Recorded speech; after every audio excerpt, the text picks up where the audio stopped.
Hi, my name's Tim. I am a airplane builder. I've built a Titan Tornado 2 kit, and I'm currently building a Zenith CH650 kit.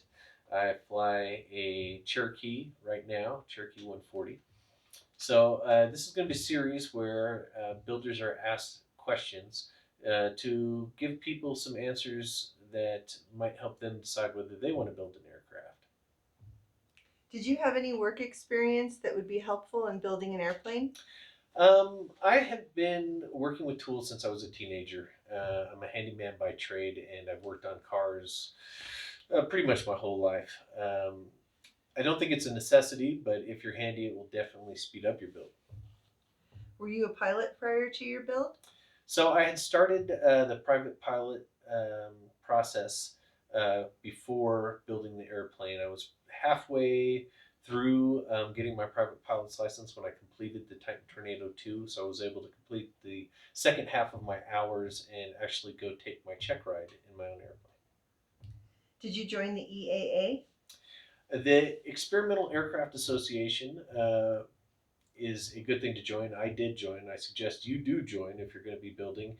You'll get to find a local chapter, maybe talk to some other builders or people who've completed builds, and you can get a technical advisor to come out and inspect your aircraft along the way as you're building to pinpoint any things that you need to change or fix.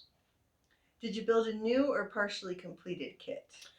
I built a partially completed kit. The Titan Tornado 2, when I purchased it, the airframe was already together.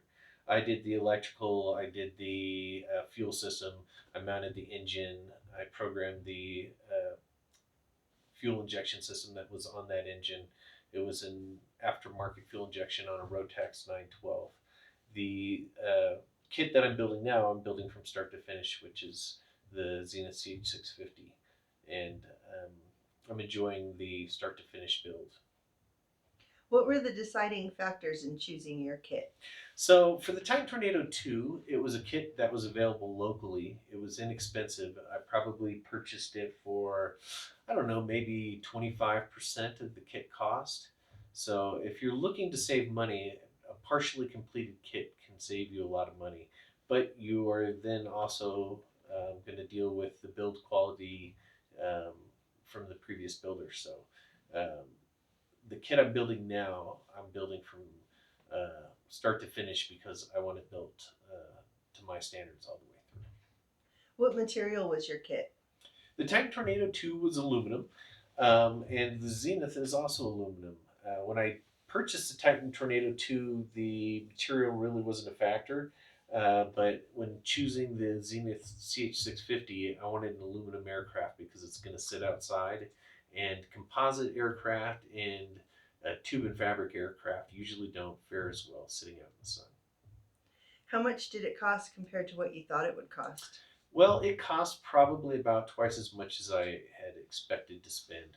So I think that's a pretty common thing. You have to be pretty thrifty and perhaps build at home to keep your costs down. I built out of the hangar. It took me a bit longer than I expected. So um, you also have those hangar fees adding up. How long did it take compared to the advertised building time and how long you thought it would take? Well, so getting a partially completed kit, I really couldn't put the time compared to the factory's time. I know that factories generally advertise a build time that is perhaps a little optimistic. Most people on their first build usually spend 50 to 100% more time than the advertised build time. I think if you're building a second airplane and you've already built one, you can probably match a lot of times the factory build times. So I expected to finish the Titan Tornado in maybe 6 months, 8 months, and it probably took a little bit closer to 2 years. Where did you build it? I built a Titan Tornado 2 in a T hangar at the airport, and that's probably why it also took a little bit more time when you have to commute over to the airport or you don't feel like working at the airport because it's cold in your hangar. That can add time to your build.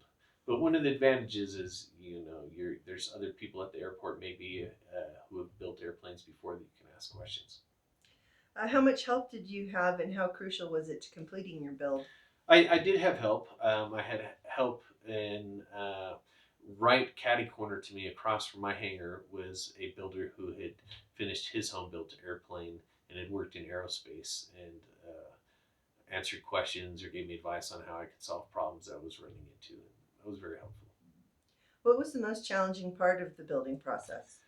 For me, the most challenging part was probably the designing of the fuel system and hooking up all the probes and programming the fuel injection system that was on the Rotax on the Titan.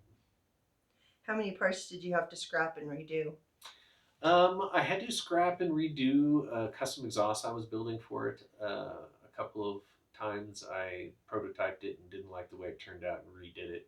I didn't have to scrap parts on the airframe because that was already built, but I would expect that um, choosing a kit where the manufacturer is still in business would be a very good idea because you probably will run into some parts that you want to reorder if you're not happy with the way a particular part was installed or drilled out.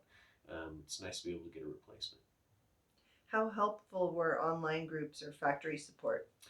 I think it's very helpful. I mean, that's part of one of the reasons why I think if you're looking to get a kit, finding a kit that the kit manufacturer is still in business is probably a really important factor because you may need to order some parts, and if you don't want to have to fabricate every part that you need to redo, uh, that's going to be important. And user groups are phenomenal for getting advice. A lot of times, people do upgrades that you might want to incorporate in your build, or you run into a problem, you can go in your user group and they can give you suggestions.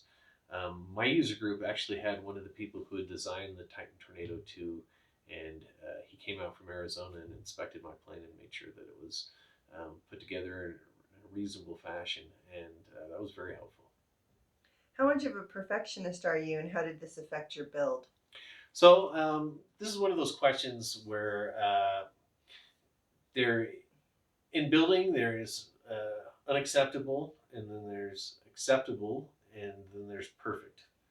And acceptable doesn't mean that it's not airworthy and in not good flying condition. It just means that it's not perfect. Maybe you put together a rudder, and in the middle of it, you dimpled the skin a little bit with the riveter you're putting on. If that's not going to be acceptable to you, and then you're going to drill that part out and order a new piece from the factory and redo it so that there's no dimples anywhere in it, that is going to take you a lot more time than um, just accepting that there's going to be little imperfections. So if you have to have it perfect, you might need to double your build time. What was the best and worst part of building? For me, the best part of building was the people that I met. I met a lot of wonderful people at the airport. I've made a lot of good friendships from that process. And I would say that was the best part. The worst part probably was working in a cold hangar. We're up here in Big Bear and it can get below freezing. And going down to the airport and working in a really cold hangar is um, tough. If you were starting the build over, what would you do differently? If I was starting to build over on the Titan Tornado 2, I put a Rotax engine with a fuel injection system on it. And that engine was maybe making somewhere between 90, 80 to 100 horsepower. And I had contemplated putting on an engine from Aero Momentum that was a Suzuki based engine that would have put out probably maybe closer to 127 horsepower. And I think I would have really enjoyed the extra power. So that would probably be my review. If I was going to do it over, I would put the larger engine on. Did you get a repairman certificate for your finished plane? I did get the repairman certificate, and in order to get a repairman certificate, you need to keep a log of your build and take that to the FAA FISDO near you. Present your log, and they'll issue you a repairman certificate that allows you to do annuals on the plane that you built, and that can save you a bit of money. And it's also convenient that you don't have to schedule time with an A&P or a shop to get your plane annual. You can do it on your schedule. Did you ever think about giving up on the build?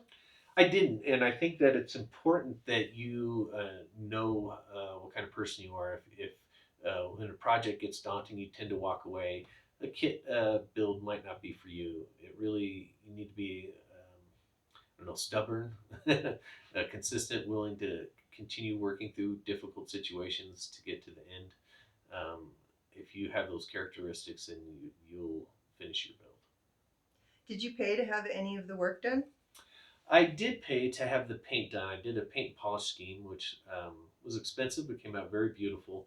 On the Zenith that I'm building now, I plan to paint it myself. I'm looking forward to the challenging part of developing new skills I haven't painted before. So it's going to be challenging, but I'm looking forward to it. Did you enjoy building and would you do it again? I did enjoy building. I'm enjoying building this second time more.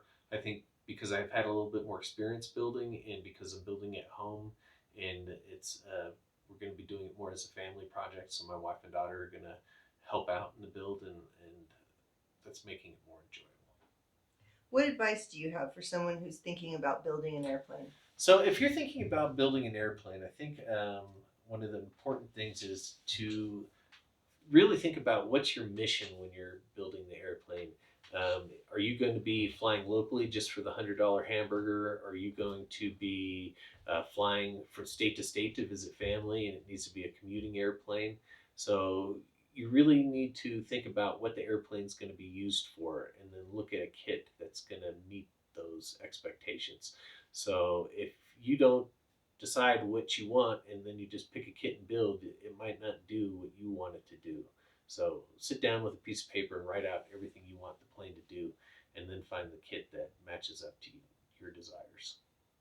So that's it for the questions. If there was any questions not asked that you want asked, please put them in the comments, and please like and subscribe. Thanks a lot.